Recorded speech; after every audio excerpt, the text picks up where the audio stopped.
Donc, mesdames, messieurs, chers collègues, monsieur le maire, donc mes collègues Aymeric Deherle, Jamal Elarche, Caroline Onvaux, Odile Morin, François Piquemal, Agathe Roby et moi-même constituons donc le groupe Alternative Municipaliste Citoyenne. Alors qu'est-ce que le municipalisme ? En fait, c'est l'essence même du mouvement Archipel Citoyen. C'est la volonté de donner du pouvoir d'agir aux habitantes et aux habitants.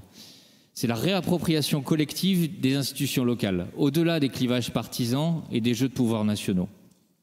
Appuyé par la démocratie vivante, par l'intelligence collective, c'est la volonté de travailler toutes et tous pour une priorité, notre ville. Et le projet que nous portons, c'est celui du vivre ensemble, de la solidarité et de l'espoir. Loin des caricatures outrancières dans lesquelles vous vous complaisez, nous sommes un groupe politique qui montre un autre possible pour Toulouse, en étant force de proposition à chaque conseil. Proposition que vous refusez d'ailleurs quasi systématiquement. Alors certes, par des accords politiques, vous n'êtes ni écologiste, ni pour la mise en place d'une réelle démocratie dans la cité, ni pour œuvrer à une ville inclusive et égalitaire, mais aussi parfois par pur dogmatisme. Un groupe donc qui propose un modèle de ville dans lequel tout le monde a sa place. Pas uniquement vos amis et généreux donateurs, monsieur Moudinque, mais aussi les moins riches, les sans-voix, celles et ceux que vous écartez d'un revers de la main et laissez dans la précarité. Vous dites souvent être un maire qui veut protéger, mais derrière la fausse image du maire qui protège, il y a le vrai visage de la droite. Une droite rangée désormais derrière votre nouvelle chef de file, Valérie Pécresse. Une droite qui joue à qui mieux, ou devrais-je dire à la politique du pire avec l'extrême droite, en proposant d'envoyer l'armée au mirail. Envoyer l'armée ne résout rien, et surtout pas les situations de précarité dans lesquelles une partie des Toulousaines et Toulousains se trouvent. Je pense notamment à la précarité énergétique qui sévit à Toulouse comme ailleurs. Vous dites être le maire qui protège, mais que faites-vous pour ces foyers qui se retrouvent dans l'incapacité de se chauffer correctement et qui vivent dans de véritables passoires thermiques à l'heure où le prix de l'énergie explose ? Rien.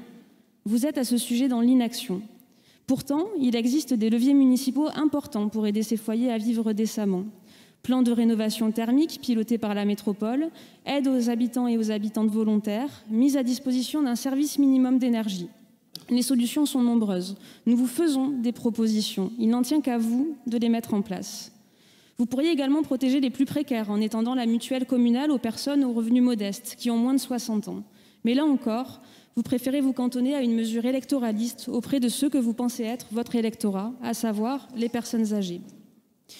Vous dites être le maire qui protège et gère la ville en bon père de famille. Alors je vous suggère d'ailleurs d'éviter ce terme paternaliste à souhait et qui n'est pas à la hauteur de la manière dont on doit gérer la 4e ville de France. Et que je n'ai jamais employé. Si, nous vous écoutons. Bon, écoutez, c'est dans un article de presse.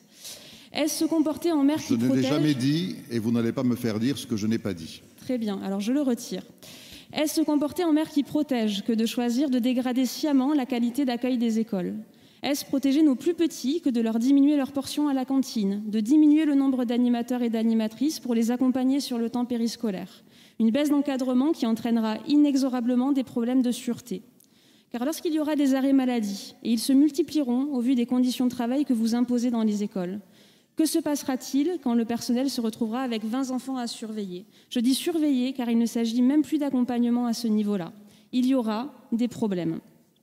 Pour les éviter, prendrez-vous la responsabilité de fermer les claés quand il n'y aura plus suffisamment d'animateurs et d'animatrices ?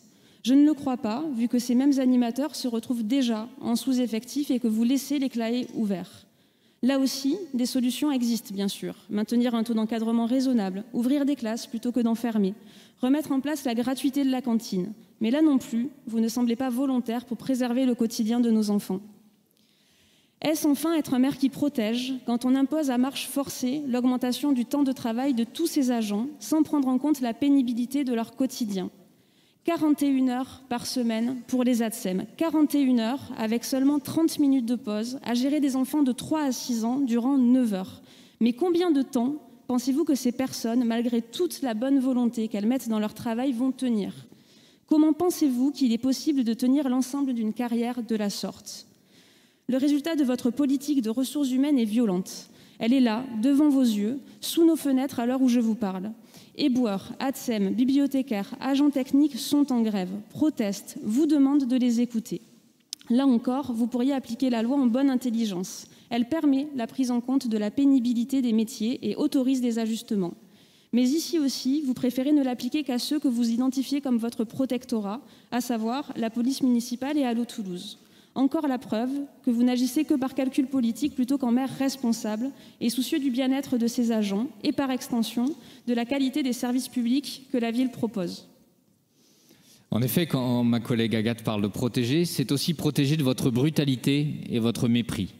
Brutalité et mépris envers les agents qui voient se déployer en interne la culture de la domination, de l'infantilisation, symbole d'un management RH autoritaire décomplexé, bien plus loin que tout ce qu'il aurait pu imaginer dans le mandat précédent.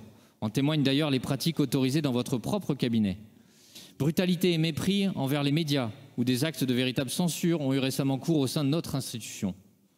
Brutalité et mépris envers le tissu associatif et culturel. Et brutalité et mépris envers nous et la démarche Archipel Citoyen, nous que vous n'hésitez pas à qualifier dans la presse de fondamentalistes. Fondamentalistes, vous vous rendez compte de ce que vous dites ? Face à cette brutalité, nous voulons apaiser. Quand vous nous stigmatisez en agitant le chiffon rouge de la décroissance, en me regardant dans les yeux au Forum Zéro Carbone il y a 10 jours, nous voulons vous parler de ralentissement et de sobriété. Oui, ralentissement. La géographe Lise Bourdeau-Lepage, intervenante de ce même Forum Zéro Carbone, le disait aux élus qui étaient présents. 82% des Français aspirent à ralentir. 82%. Protéger et apaiser, ce n'est pas installer des caméras de surveillance dans les coursives du Titanic. C'est se préoccuper de l'allure irresponsable à laquelle vous guidez le bateau vers les icebergs. C'est concentrer les efforts sur la réduction des inégalités face à la crise qui vient, sur le vivre ensemble, sur le développement d'un tissu économique et commercial local, durable et résilient, plutôt que de financer des hyper-entourloupes mondialisées, de prôner la 5G pour jouer à Fortnite en HD dans les toilettes du lycée, ou de parler mobilité connectée quand l'appauvrissement des ressources minières nous rappelle la finitude du monde.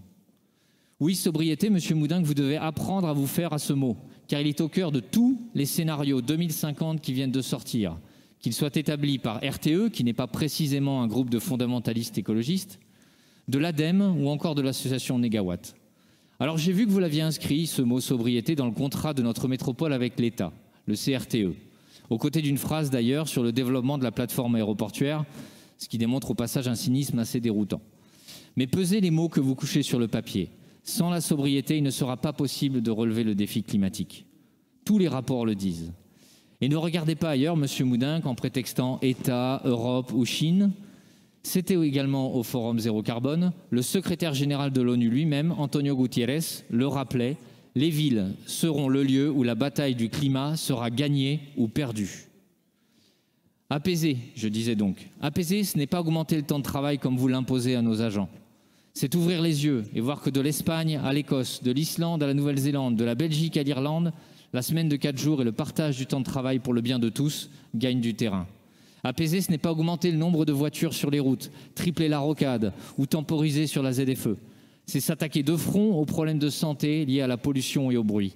En investissant dans une slow town, une ville douce, à vitesse humaine, à transport et voitures en commun, comme le font les grandes villes les plus en pointe. Au final, Monsieur Moudinck, vous dites aimer Toulouse, peut-être, mais nous aimons les Toulousaines et les Toulousains, et nous les défendrons.